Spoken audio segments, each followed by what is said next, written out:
पितृपक्ष में श्राद्ध करते समय करे ये काम, नाराज पितृ हो जाएंगे खुश और आपको कर देंगे मालामाल। पितृपक्ष में श्राद्ध, तर्पण और पिंडदान का एक अपना अलग ही महत्व होता है। हर साल भाद्रपद मास के शुक्ल पक्ष की पूर्णिमा तिथि के दौरान पितृ पक्ष की शुरुआत होती है। पूर्णिमा तिथि का श्राद्ध 29 सितंबर को होगा और इसका समापन पितृ अमावस्या यानी 14 अक्टूबर को होगी। पितृपक्ष में पूर्वजों की मृत्यु की तिथि के अनुसार उनका श्राद्ध किए जाने की परंपरा है। जिस जातक के पूर्वज की मृत्यु हो गई है और उन्हें पितर की मृत्यु का निर्धारित समय पता नहीं है, तो ऐसे में जातक सर्वपितृ अमावस्या के दिन पिंडदान कर सकते हैं। बता दें कि श्राद्ध पक्ष पितरों के लिए समर्पित होती है। आइए जानते हैं कि इस साल कब और कैसे तर्पण और पिंडदान करनी चाहिए। आइए पहले जानते हैं तर्पण के प्रकार। सामान्य शब्दों में कहें तो तृप्त करने की क्रिया को तर्पण कहा जाता है। पितरों के लिए किए गए मुक्ति कर्म को श्राद्ध तथा तंडुल या तिल मिश्रित जल अर्पित करने की क्रिया को तर्पण कहते हैं। ज्योतिषाचार्य के अनुसार तर्पण के 6 प्रकार होते हैं। नंबर 1 देव तर्पण, नंबर 2 ऋषि तर्पण, नंबर 3 दिव्य मानव तर्पण, नंबर 4 दिव्य पितृ तर्पण, नंबर 5 यम तर्पण, नंबर 6 मनुष्य पितृ तर्पण। आइए अब जानते हैं कुछ खास नियमों के बारे में। श्राद्ध का भोजन पूरी शुद्धता से बनाना चाहिए।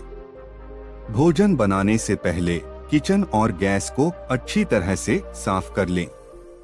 भोजन में प्याज लहसुन का इस्तेमाल नहीं करना चाहिए। आइए अब जानें श्राद्ध का भोजन ब्राह्मण को कब कराना चाहिए। श्राद्ध का भोजन ब्राह्मण को हमेशा सूरज चढ़ने के बाद करवाएं। माना जाता है कि सूर्य की किरणों से ही हमारे पितर भोजन को ग्रहण करते हैं। ऐसे में सूर्य का प्रभाव जितना अधिक होगा, पितरों को भोजन उतने अच्छे से मिल पाएगा।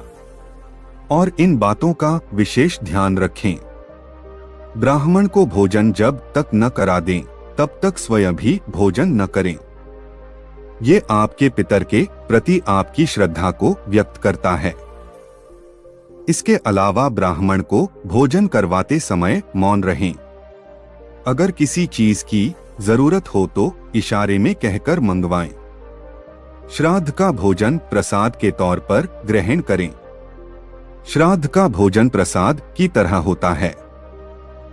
इसमें कोई कमी नहीं निकालनी चाहिए।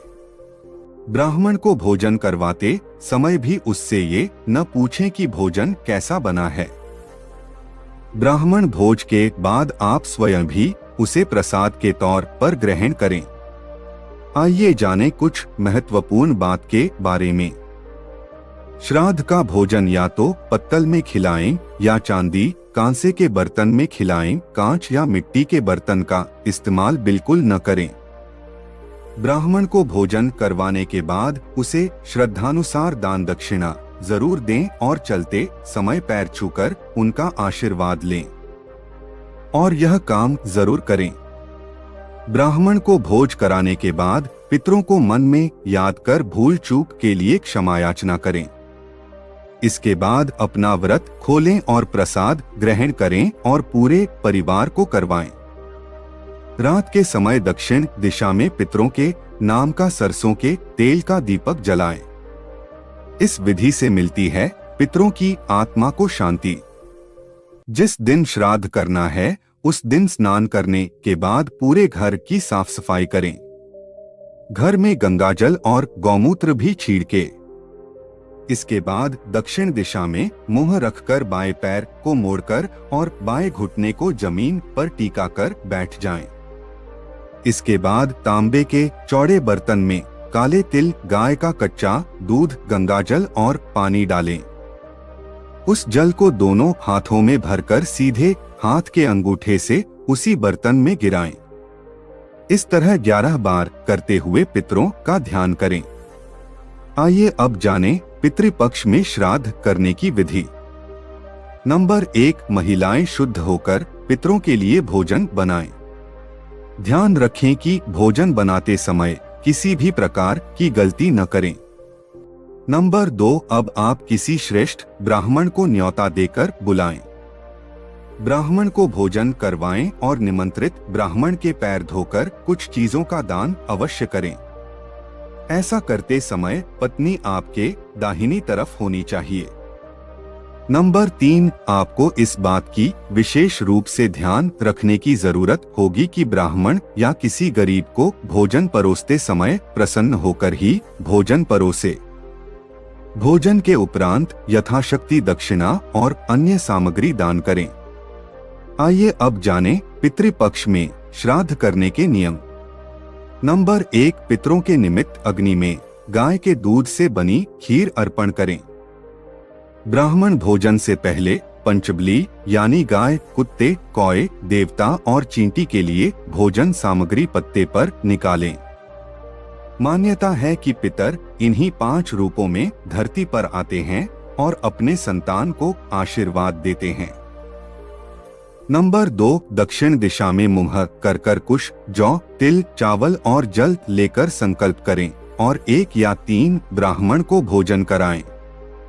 इसके बाद भोजन थाली अथवा पत्ते पर ब्राह्मण हेतु भोजन परोसे। आइए अब जानते हैं पितृपक्ष में किस चीज का दान करना चाहिए। नंबर 1, गौ, भूमि, तिल, स्वर्ण, घी, वस्त्र, अनाज, गुड़, चांदी तथा नमक का दान करें। शास्त्र में इसे महादान कहा गया है। इसके बाद निमंत्रित ब्राह्मण की 4 बार प्रदक्षिणा कर आशीर्वाद लें। ब्राह्मण को चाहिए कि स्वस्तिवाचन तथा वैदिक पाठ करें तथा गृहस्थ एवं पितर के प्रति शुभकामनाएं व्यक्त करें। नंबर 2, पितृपक्ष के दौरान आपको इन बातों का भी ध्यान रखने की जरूरत होगी कि श्राद्ध में सफेद फूलों का ही उपयोग करें। श्राद्ध करने के लिए दूध, गंगाजल, शहद, सफेद कपड़े, अभिजित मुहूर्त और तिल मुख्य रूप से जरूरी है। पितृपक्ष में इन बातों का रखें ख्याल। पितृपक्ष में श्राद्ध करते समय यदि कोई भिक्षुक आ जाए तो उसे आदर पूर्वक भोजन करवाना चाहिए। जो व्यक्ति ऐसे समय में घर आए याचक को भगा देता है उसका श्राद्ध कर्म पूर्ण नहीं माना जाता और उसका फल भी नष्ट हो जाता है। शाम के समय न करें श्राद्ध।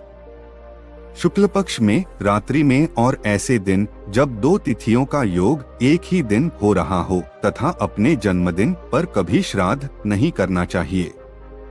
धर्म ग्रंथों के अनुसार सायंकाल का समय राक्षसों के लिए होता है। यह समय सभी कार्यों के लिए निंदित है। अतः शाम के समय भी श्राद्ध कर्म नहीं करना चाहिए। पितरों का पसंदीदा भोजन। पितरों की पसंद का भोजन दूध, दही, घी और शहद के साथ अन्न से बनाए गए पकवान जैसे खीर आदि हैं। इसलिए ब्राह्मणों को ऐसा भोजन कराने का विशेष ध्यान रखें। तैयार भोजन में से गाय, कुत्ता, कौआ, देवता और चींटी के लिए थोड़ा सा भाग जरूर निकालें। इसके बाद हाथ में जल, अक्षत, फूल और तिल लेकर ब्राह्मणों से संकल्प लें। पितृपक्ष में भोजन के नियम।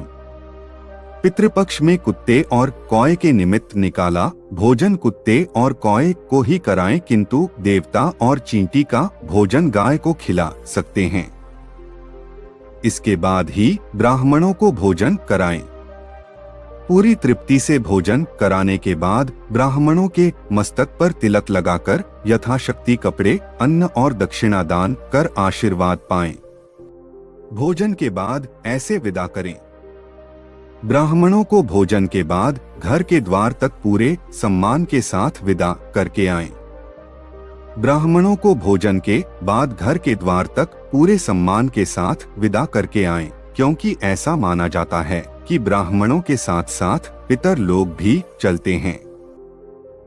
ब्राह्मणों के भोजन के बाद ही अपने परिजनों, दोस्तों और रिश्तेदारों को भोजन कराएं। अगर जानकारी अच्छी लगी तो वीडियो को लाइक एंड शेयर करें और चैनल को सब्सक्राइब करके बेल नोटिफिकेशन को ऑल पर सेट कर ले। वीडियो देखने के लिए आपका धन्यवाद।